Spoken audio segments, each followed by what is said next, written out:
selesai. Sebelum kegiatan pembelajaran dimulai, Ibu akan mengecek kehadiran kalian terlebih dahulu. Lita. Hadir, Bu. Ratu. Hadir, Bu. Vian. Hadir, Bu. Tio. Hadir, Bu. Pada pertemuan hari ini, kita akan belajar tentang materi sistem ekskresi. Nah, pasti kalian bertanya-tanya, Bu, sistem ekskresi itu apa? Lalu apa sih Bu perbedaannya dengan sekresi dan defekasi? Nah, untuk lebih jelasnya, kita simak peristiwa dalam video berikut ini.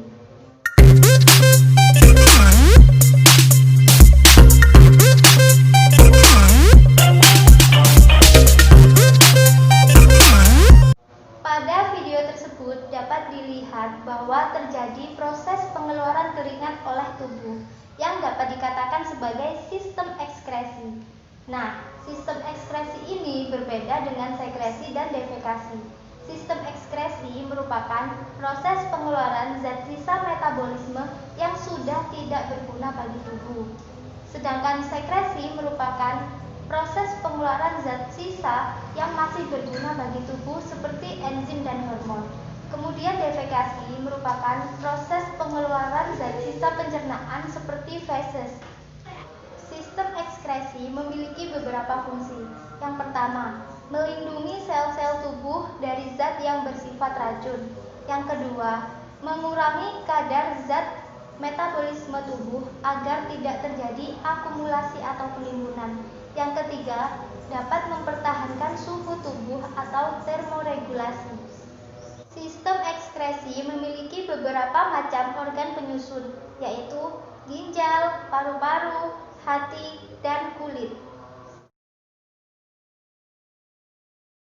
Ginjal merupakan organ sistem ekskresi yang menghasilkan urin.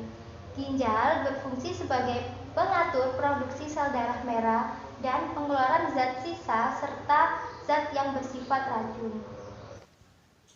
Struktur ginjal terdiri dari beberapa macam. Arteri ginjal merupakan pembuluh nadi yang membawa darah ke ginjal untuk disaring. Vena ginjal merupakan pembuluh balik yang membawa darah keluar ginjal kembali ke jantung. Korteks merupakan bagian terluar ginjal yang dilapisi oleh jaringan lemak. Medula merupakan bagian ginjal yang halus. Pelvis ginjal merupakan bagian yang berbentuk corong. Ureter merupakan saluran yang menghantarkan urin dari ginjal ke kandung kemih. Kemudian, di sepanjang korteks dan medula terdapat nefron. Proses pembentukan urin melalui 3 tahap, yaitu filtrasi, reabsorpsi, dan augmentasi. Yang pertama, darah masuk ke dalam arteri ginjal untuk disaring ke dalam glomerulus. Nah, darah ini disaring dulu dalam glomerulus, kemudian ditampung dalam kapsula Bowman. Setelah itu, pada proses filtrasi ini akan menghasilkan urin primer. Selanjutnya, urin primer dialirkan menuju tubulus contortus proximal. Nah, pada tahap ini terjadi proses reabsorpsi atau penyerapan kembali zat yang masih diperlukan oleh tubuh. Nah, pada tahap reabsorpsi ini akan terbentuk urin sekunder. Urin sekunder ini kaya akan urea yang tinggi. Kemudian, urin sekunder ini mengalir menuju lengkung Henle dan masuk ke dalam tubulus contortus distal. Nah, di dalam tubulus contortus distal ini terjadi proses augmentasi atau pengendapan. Nah, pada tahap ini terbentuklah urin sesungguhnya. Nah, setelah urin melalui tahap filtrasi, reabsorpsi, dan augmentasi, kemudian urin tersebut akan diekskresikan. Nah, setelah tahap augmentasi, urin tersebut berada di pelvis ginjal. Kemudian urin dialirkan menuju ureter. Nah, setelah di ureter, urin masuk ke dalam kandung kemih. Nah, pada kandung kemih ini terjadi penambahan tekanan akibat isi urin sudah penuh, sekitar 170 sampai 230 ml. Sehingga menimbulkan keinginan kita untuk membuang air kecil. Nah, setelah terjadi penekanan di sini, urin akan mengalir lagi menuju uretra. Paru-paru merupakan organ sistem ekskresi yang menghasilkan karbon dioksida dan uap air. Paru-paru berfungsi sebagai organ pernafasan yang menukar oksigen menjadi karbon dioksida. Struktur paru-paru terdiri dari beberapa macam. Trakea merupakan tabung yang menghubungkan ke bronkus.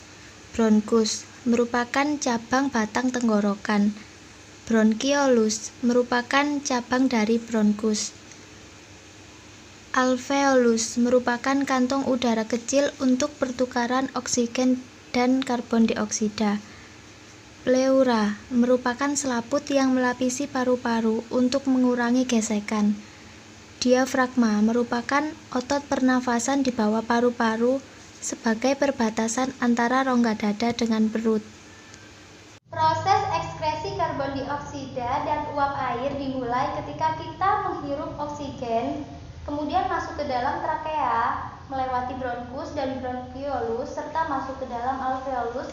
Terjadi pertukaran antara oksigen dengan karbon dioksida. Nah, oksigen ini diserap kembali oleh pembuluh darah dan dialirkan ke jantung. Sedangkan karbon dioksida dibawa kembali ke paru-paru untuk dikeluarkan melalui hembusan nafas bersama dengan uap air.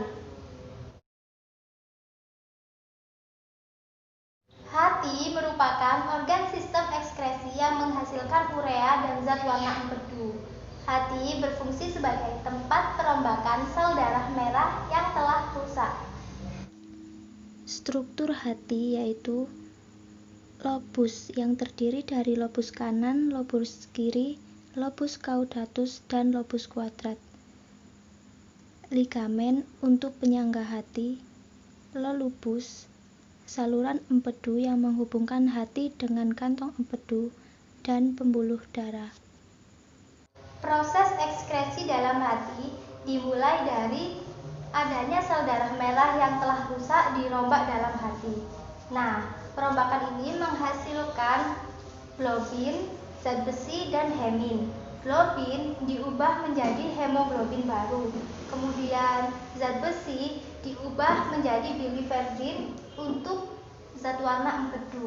Kemudian hemin diubah menjadi bilirubin yang kemudian dioksidasi menjadi urobilin sebagai warna feses dan warna urin.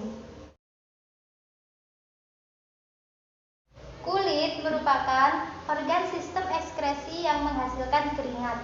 Kulit berfungsi sebagai perlindungan tubuh dari mikroorganisme, mengatur suhu tubuh, dan alat komunikasi kita dengan lingkungan.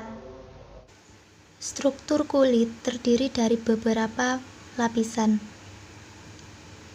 Yang pertama epidermis, yaitu bagian terluar kulit yang terdiri dari stratum corneum atau lapisan kulit mati, stratum granulosum atau mengandung pigmen melanin, dan stratum germinativum atau membentuk sel baru yang terkelupas. Kemudian lapisan selanjutnya yaitu dermis. Terdapat otot penggerak rambut, pembuluh darah, saraf, kelenjar minyak, dan kelenjar keringat. Lapisan selanjutnya yaitu hipodermis. Lapisan yang mengikat kulit secara longgar dengan organ yang terdapat di bawahnya. Lapisan ini mengandung lemak, pembuluh darah, dan ujung saraf. Proses ekskresi keringat dimulai ketika tubuh kita melakukan banyak gerakan. Kita bergerak lebih banyak. Kemudian gerakan ini menimbulkan suhu tubuh kita menjadi tinggi atau naik. Nah, pada suhu tubuh tinggi akan merangsang hipotalamus yang dilanjut ke saraf simpatik. Saraf simpatik ini memberi sinyal kepada kelenjar keringat, menginformasikan bahwa suhu tubuh sedang naik. Kemudian kelenjar keringat akan memproduksi keringat untuk menurunkan suhu tubuh, sehingga terbentuklah keringat yang mengandung air dan garam NaCl. Baik anak-anak, cukup sekian penjelasan sistem ekskresi dari Ibu. Silahkan membentuk kelompok dan mengambil lembar kerja siswa yang telah Ibu sediakan.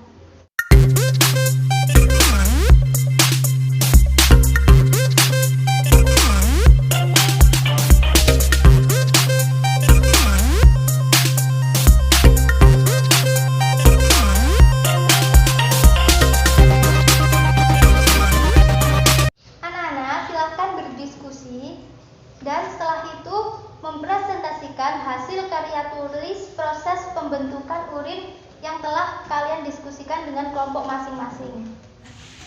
Proses pembentukan urin. 1. Filtrasi atau penyaringan.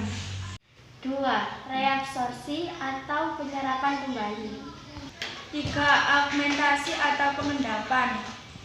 1. Filtrasi menghasilkan urin primer. 2. Reabsorpsi menghasilkan urin sekunder. 3. Augmentasi menghasilkan urin sesungguhnya. Jadi, kesimpulan pada pertemuan kali ini yaitu sistem ekskresi merupakan proses pengeluaran zat sisa metabolisme yang sudah tidak berguna bagi tubuh seperti urin, karbon dioksida dan uap air, urea dan zat warna empedu, serta keringat yang dilakukan oleh ginjal, paru-paru, hati, dan kulit. Sebelum kegiatan pembelajaran diakhiri, silakan kepada ketua kelas untuk memimpin doa terlebih dahulu. Berdoa dimulai. Berdoa selesai. Cukup sekian pertemuan kita hari ini. Kurang lebihnya Ibu mohon maaf dan harus tetap semangat belajar. Assalamualaikum warahmatullahi wabarakatuh. Terima kasih, Bu.